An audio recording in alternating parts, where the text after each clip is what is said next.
What up? T-Bob here. And Jake as well. And look at you. You done stumbled upon little OTB Saints, where we bring you all the latest black and gold coverage.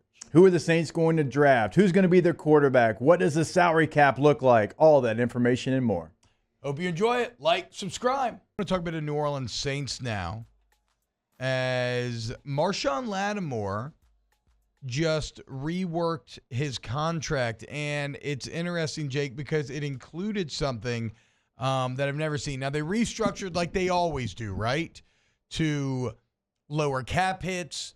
You add years on the back end. You kind of spread the cap hit out a bit, but nobody loses money. It's not a pay cut. It's a restructure. And generally, that money is retained through a signing bonus, right? So you may be getting paid less per year and then have that number spread out, but then you're getting a signing bonus to make sure that you're getting the same amount of money.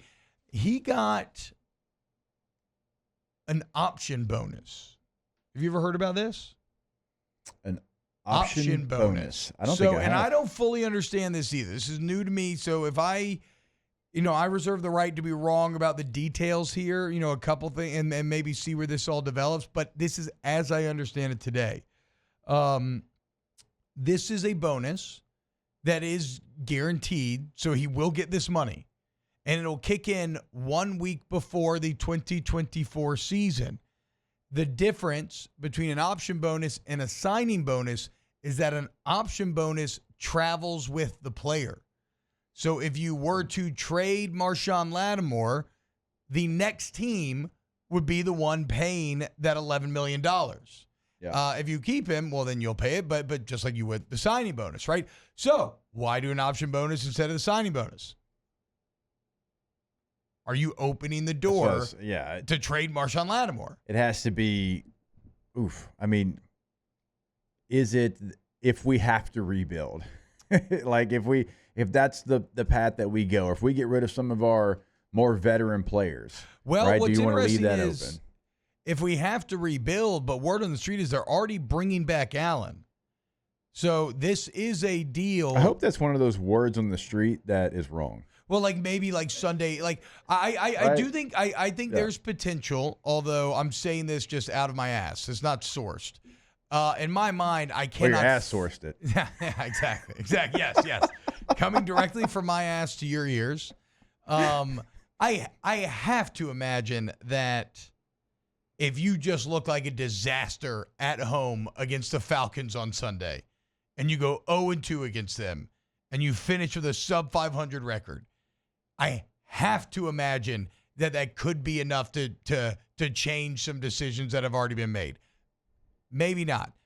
But this is intriguing because, again, this is kind of with Dennis Allen potentially getting brought back, and you're now opening the door for Lattimore to get sent out. What's now, I want to don't go too far. It doesn't mean they're for sure going to trade him, because even if you do, you still have a lot of dead money you'd have to eat for him. According to Underhill, he'll be on the low teens in terms of millions for this year, and it'd be $20 million in 2025. So that still is a large amount of money to have to swallow for a guy that'd be playing for another team. So I think it would take some sort of massive sweetheart deal for them to want to trade him. The only other interesting part about this, and maybe the most interesting part, is that Nick alludes to some potential tensions behind the scenes, saying, quote, "The one concern with Lattimore is that it's been hard to get him on the field in the last 2 seasons. He'll miss his 7th game this week with an ankle injury, and he missed 10 games last year with a lacerated kidney. There has been belief that he should have gotten on the field sooner." Jake, you've been in these locker rooms. Is this how an NFL relationship gets spoiled between a staff and a front office and a player? It's certainly, this whole idea of you're hurt, but are you really hurt? And the player's like, yeah, I'm hurt. So it's very difficult. And look, I was always raised on grit and find a way to play. You're hurt, great, don't care. That was just the way I was raised. And so that's always kind of been my belief system. So there was times that I played that maybe I shouldn't have, but the team always appreciated that. It was always something that was probably a plus in my plus column there as far as what I could add to the team. Yep. Now, there was also players that would have the same injury as I would, and they wouldn't play. And the team would kind of use me as an example. Now, I didn't love that. I didn't love that they were using me as an example. Yeah, because then you're being used. It feels like the man using you as leverage against your fellow union worker. Yeah. Like they're like, oh, look at how, like busting the union with you, basically. I mean, look, I don't care. It's been too long. Antonio Gates had the same injury that I had, the same exact one, and I didn't miss a practice or a game. And Gates missed and Gates was tough as hell. I mean, it was plantar fasciitis. It sucks. It's awful. But he missed I think 3 games. And they were like, Hester's out there practicing. I'm like, don't use me. Yeah. Well, and I had to go. AG, chill, bro. Yeah. I'm not saying this. I went to Gatesy because me and Gates were close. I'm like, hey, look, I'm not trying. That is not, you know me. I was like, but you also know this. You're Antonio Gates. Yeah. I'm not. Yeah. I was like, I'm a starter and everything, and I got good standing on this team. But, bruh, if I miss 3 weeks, they're probably going to be a fullback in here wearing number 44 with a neck roll to replace me. Yeah. All right? So, 100%. I had to go have that conversation with Gates because they were trying to use me against him because they don't want you missing time. And those team doctors and those team head physicians, a lot of times, right? Well, I mean, what's their job? It's to get you back on the field as quickly as possible. And so, then they start to have conversations. Hey, we got Hester on the field. I don't know what's going on with Gates. Mm-hmm. And that's not fair to Gates. No. Right? It wasn't a toughness deal. Gatesy's incredibly tough. He played through a lot. So, the dynamics of it, they're all over the place. But at the end of the day, they're going to try to use every person in there against that person to get him on the field. So, yeah, I'm sure there's some stuff where it's like, hey, Marshon, this guy, maybe not a kidney injury like he had last year, but an ankle injury. Hey, he had the same one. He got on the field 2 weeks ago. Well, and it's a situation where when things are going bad and you're not winning, then everybody becomes a bit more desperate to get everybody on the field, and then so that can quickly turn to anger, like, well, if he's not even going to play, then get him out of here, right? Yeah.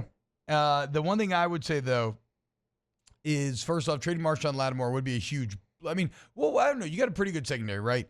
But Paulson Adebo should have made the Pro Bowl. But yeah, Adebo's had a great year. Taylor got his first pick on Sunday after being benched, right? You haven't even had Marcus May all year.